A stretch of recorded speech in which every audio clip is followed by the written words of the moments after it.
What if I told you that one of the most dangerous financial experiments in European history didn't begin in a bank, or a parliament, or inside the boardroom of a trillion-dollar corporation? It began inside a small village with a strange idea printed on cheap paper. An idea so bizarre, so reckless, and so unbelievably effective that it nearly collapsed an entire economic system. A currency that wasn't backed by gold, wasn't backed by a government, wasn't backed by anything except desperation and blind trust. And somehow, this fake currency didn't just work, it spread. It multiplied. It infected Europe like a financial virus. And for a terrifying moment, Europe's leaders realized that if they didn't stop it, the entire European monetary system might collapse. But here's the twist. This wasn't created by criminals, or scammers, or shadowy financiers. It was created by ordinary citizens who were tired of watching their lives fall apart, while their governments had no solutions. This fake money, illegal, shocking, and wildly successful, forced the world to confront a dangerous truth. Money isn't real until enough people agree it is. And sometimes, that belief becomes powerful enough to threaten countries, currencies, and entire continents. So how did a small experiment turn into a movement so powerful that European governments panicked, economists were stunned, and the world discovered a terrifying secret about money? Let's go back to the moment Europe's economy broke, and a dangerous idea was born. Europe, early 1930s. Factories were silent. Banks were failing. Unemployment was exploding. And money, real, official money, was vanishing from circulation. People didn't just lose their jobs. They lost their homes, their savings, their ability to buy food. The entire economy froze like a machine with no oil. Governments responded the only way they knew how. They cut spending, raised taxes, and defended their currency systems with iron fists. But these policies did something unintended. They sucked the last drops of money out of local economies, leaving entire towns paralyzed. Businesses had goods, workers had skills, communities had needs, but none of it mattered because there was no money to trade with. Imagine trying to run a modern city with electricity, water, workers, supply chains, but someone removed all the batteries from the system. Everything works. No one can use anything. That was Europe. This wasn't just an economic downturn, it was a monetary blackout. And inside that darkness, in a tiny Austrian town called Wörgl, a mayor with nothing to lose made the most controversial financial decision of the century. A decision that economists today still call one of the boldest monetary experiments ever attempted. A decision that would ignite panic across Europe. And it all began with a single question. If the government won't give us money, why don't we create our own? What happened next should have been impossible. And yet, it worked so well, so fast, that the world was forced to choose. Accept a radical new idea about money, or destroy it before it spreads. Wörgl's mayor, Michael Unterguggenberger, wasn't an economist. He wasn't a banker. He wasn't a politician with national influence. He was a railway worker, a practical man who saw a practical problem. People were willing to work. Projects were waiting. But money, the oxygen of an economy, had disappeared. So he turned to a radical idea inspired by a forgotten economist, Silvio Gesell, a man who believed money should not sit still. It should flow, like blood through a body. Gesell proposed a new kind of money, money that expired if you didn't spend it, a currency that punished hoarding and rewarded circulation. Unterguggenberger looked around at his dying town and realized, this is exactly what we need. So he printed a new currency called Schwundgeld, vanishing money, a currency that literally lost value if it wasn't used. Every month, each note required a small stamp to remain valid. No stamp? The note expired. It forced people to spend. It forced money to move. And in an economy frozen solid, this was like pouring hot water into ice. But here's where things get unbelievable. This currency wasn't backed by gold, or silver, or government guarantees. It was backed by trust. The trust of a single community that believed in a mayor with nothing but courage and desperation. What happened next stunned the world. Within weeks, something extraordinary happened in Wörgl. The town began to breathe again. Roads were repaired, bridges rebuilt, factories reopened. People got jobs. Shops were busy. Money was flowing everywhere. Why? Because Wörgl's fake currency had one superpower that official money had lost. It couldn't be hoarded. People had to spend it.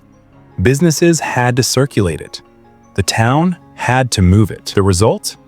Wörgl experienced one of the fastest local economic recoveries in the Great Depression. Taxes were paid early. Construction boomed. Unemployment plunged by 25%, while neighboring towns were collapsing. Newspapers across Europe published headlines like, "Miracle of Wörgl, the town that found money. Fake currency solves depression?" Economists were baffled. Bankers were stunned. Politicians were embarrassed. How could a tiny village crack the code that entire governments and central banks could not? And here's the real shocker. Even official Austrian shillings began circulating faster because people didn't want to hoard any currency. Wörgl had discovered something frightening. The problem wasn't the economy. The problem was the behavior money encourages, and the world took notice. Wörgl's success didn't stay hidden. Within months, over 200 towns across Austria asked to copy the system. Communities in Germany, France, Switzerland, and Czechoslovakia requested training, templates, and legal guidance. It was spreading like a financial wildfire, a system government couldn't control, a currency they didn't issue, a market they didn't regulate. Europe was about to awaken to a terrifying realization. A tiny town had accidentally created a parallel economy, and it worked better than the real one. This wasn't just embarrassing, it was destabilizing. Because if one town could do it, why not 100? Why not 1,000? Why not entire regions? This wasn't a local experiment anymore. It was a threat to national monetary power. And history shows one consistent truth. Governments don't tolerate threats to their money. Economists began warning politicians. This system undermines the national currency. It challenges central bank authority. It will fragment the entire financial structure. It is uncontrollable. But behind closed doors, one fear overshadowed everything. If people realize money works without the government loses its power. Suddenly, Wörgl wasn't a miracle. It was a threat. A dangerous question started spreading.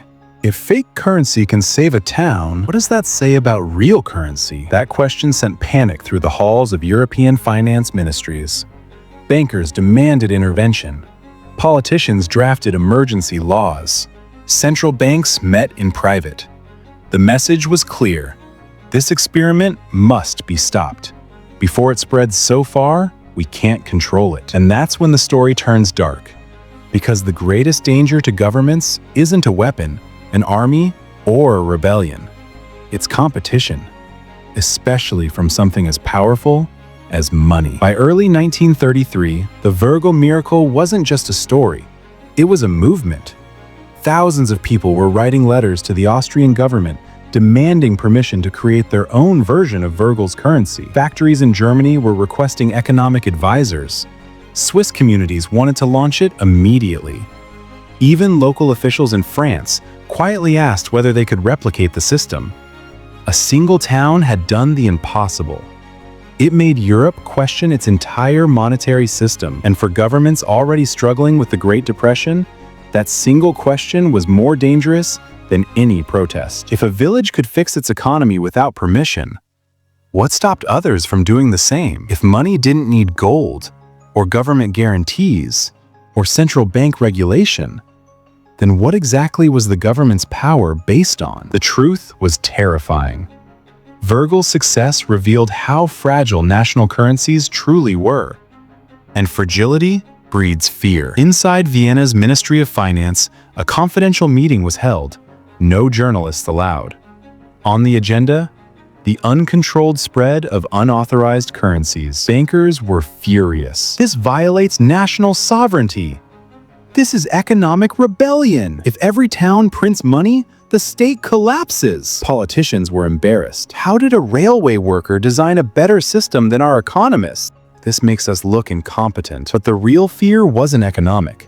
It was psychological. If people realized they could create their own money, they might also realize they could create their own systems, their own trade rules, their own financial independence. That idea, not the currency, was the true threat to power. And so the decision was made. End the experiment. Crush it entirely. Make sure it never happens again. But Wörgl wasn't going to surrender quietly.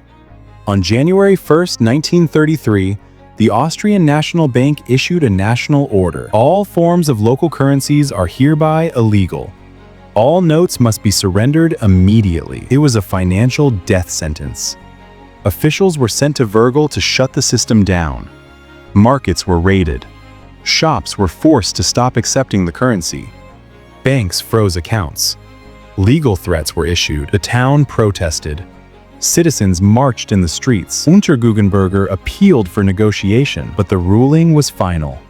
The fake currency, the currency that saved the town, was now a crime. And within weeks, the miracle unraveled. As soon as the government seized Wörgl's currency, everything changed. Construction halted. Road repairs stopped. Factories slowed down again. Unemployment returned. Shops emptied. The economy didn't just decline, it fell off a cliff, almost overnight. Historians describe it as one of the fastest economic collapses ever recorded in a modern community. What fake money had built in 13 months, real money destroyed in weeks. And here's the haunting part. Wörgl didn't fail.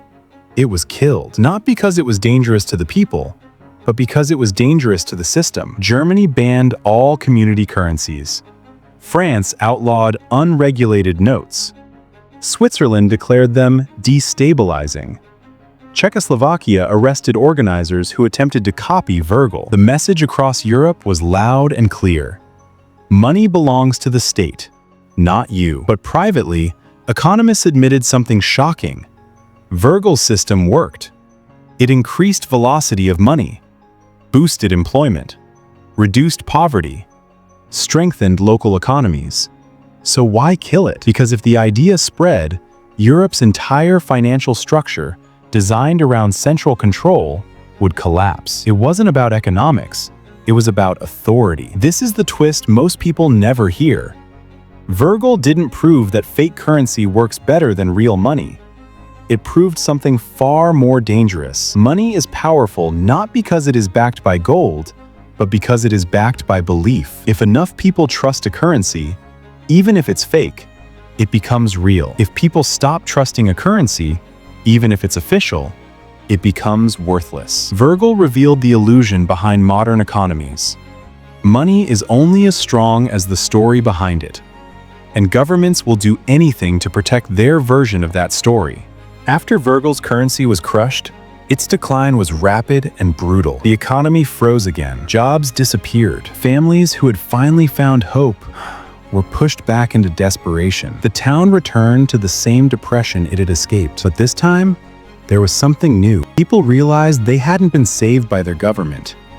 They had been saved by each other, by trust, by cooperation, by an idea born from necessity. And that idea, something that worked for ordinary people, had been taken away by force. But Wörgl's story didn't die there. It became a reference point for economists, thinkers, and historians for the next century. The experiment proved something every government already knew, but never wanted the public to understand. If money flows, economies live. If money stops, societies collapse. And in Wörgl, money flowed better without the state. That truth haunted politicians across Europe. Even after the ban, the Wörgl idea kept resurfacing. During every recession, every banking collapse, every period of high unemployment, economists secretly referenced it in academic papers. The velocity effect, Gesell money, demurrage currency, anti-hoarding mechanism, a concept governments wanted forgotten,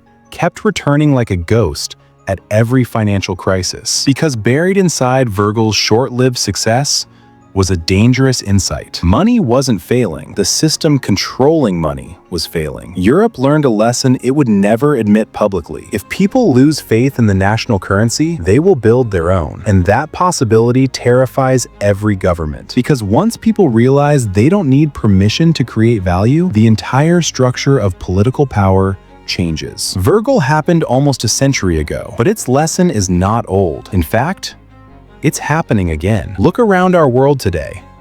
Inflation rising, currencies devaluing, governments printing money at historic levels, people losing trust, communities turning to alternatives, cryptocurrencies, digital tokens, local currencies, community credit systems, even online coins backed by nothing but belief. Sound familiar? History is repeating itself, line by line, pattern by pattern, because the same fundamental question remains. What happens when people stop believing in the money they're told to trust? We already know the answer. Wörgl showed us. When official money collapses, people will create their own systems, whether governments approve or not. And those systems can become powerful, too powerful. Powerful enough to scare the world's largest institutions. Powerful enough to challenge the idea of money itself. The story of Wörgl isn't really about fake currency at all. It's about something far more universal. Money feels solid,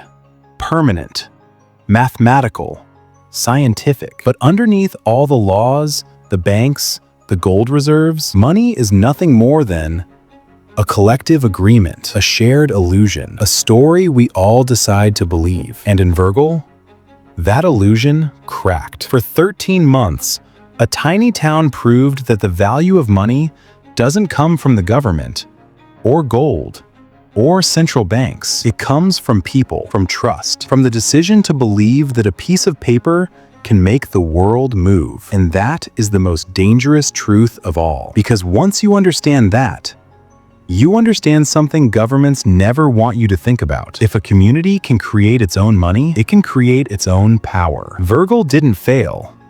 It was stopped, not because it was broken, but because it worked too well. And today, when people talk about going back to gold, or fixing the system, or restoring stability, they forget that stability isn't about metal or numbers. It's about belief. Every financial system is safe until the day people stop believing in it. And belief, once broken, spreads faster than any currency ever could. So now the question is yours. If the economy collapsed again, would you trust your government's money, or would you create your own? Tell me in the comments.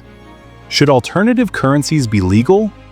Or did Wörgl prove that they're too powerful to control?